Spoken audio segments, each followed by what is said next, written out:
in this film, the idea of a story itself, that stories pass on from people to people, that songs go from place to place, one song leads to another, kind of guided the structure of the film as well, because that is exactly how art is made. There is a commons from which we all draw all the time. And we can't lock up that commons of creativity and storytelling and music and whatever and say, nobody should ever use this again. Because we are all using it to make what we want to make. When you spoke to Ford Foundation about the film, did you speak about the treatment? Had you planned this from the beginning to the end? How much was planned? How much was room did you have for last minute additions in your films? Thank you. I never spoke to the Ford Foundation because the film was produced by the Magic Lantern Foundation, who had been given a grant by Ford to do some stuff. So I never dealt with Ford.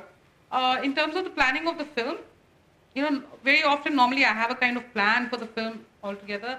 This film, not so clearly, but there was a kind of plan for the understanding that the film was working with, that it wasn't going to be like, oh, copyright is bad and copyleft is great type of movie for sure. Although that may be some of the understandings that the desire to make the film came from for the producers. In terms of the design of the film, I think I understood by talking to people. Like normally I don't do research in a very traditional way. I try to find, just by reading stuff and meeting people and talking to people, how I can develop my own relationship with the idea before then going into books and whatever other theories around something, right? So the one thing that I noticed while interviewing people was this idea of partnership, right? Everybody was like, oh, I've got 5 guys, we all have the archive. Like Chandra Pai said that, right? 5 of us have the archive. One of us dies, then, immediately somebody else has to make a copy of the archive.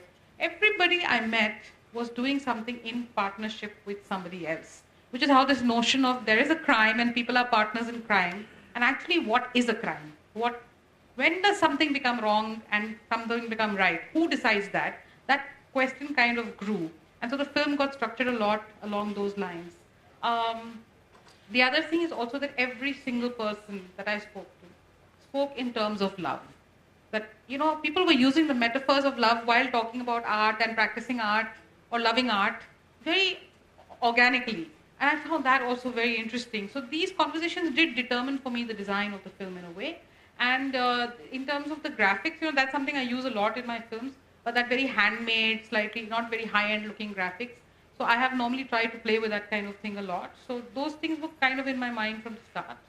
And but I don't know if I've answered your question. So there's always room for spontaneity in a documentary. There has to be. Otherwise, I don't think that the film can be made. So I think different people work with different kind of designs for a film as they go along. So my design is more of the type of conversations I'm searching for. Who are the people who are going to be in the film? What is the sequence going to do at an emotive kind of level is mostly what I design in my mind. And then that's how I plan to shoot it. And beyond that, you let a lot of things emerge, right? And you allow yourself to be guided by it. That is the skill documentary filmmakers should have. Very honest, very, very nice, interesting. What I also wanted to know was, where does the crime happen? Because there are educational institutions which have excellent bandwidth. Yeah, there are government offices that have excellent bandwidth, but it is always seen as a crime there. The film showcases about people who are committing the crime in whatever context it is. But it's also important, where does the crime happen? There are these places where people go to simply for downloading. There are Wi-Fi hotspots that people go, buy probably one coffee, spend the entire day, get a film downloaded, walk out, have a lovely discussion, share it with friends, whatever matters of dissemination. But it would be very interesting to speak about where does the crime happen and how does the place itself negotiate around that crime. The educational institutions simply block, all the torrent websites, irrespective of what you want to download, how you want to download, irrespective of the fact that there are some good books available that you would want to read, which the library would not have or has gone out of circulation. So probably if you could speak about that, the place, the locale, the importance of where the crime is happening.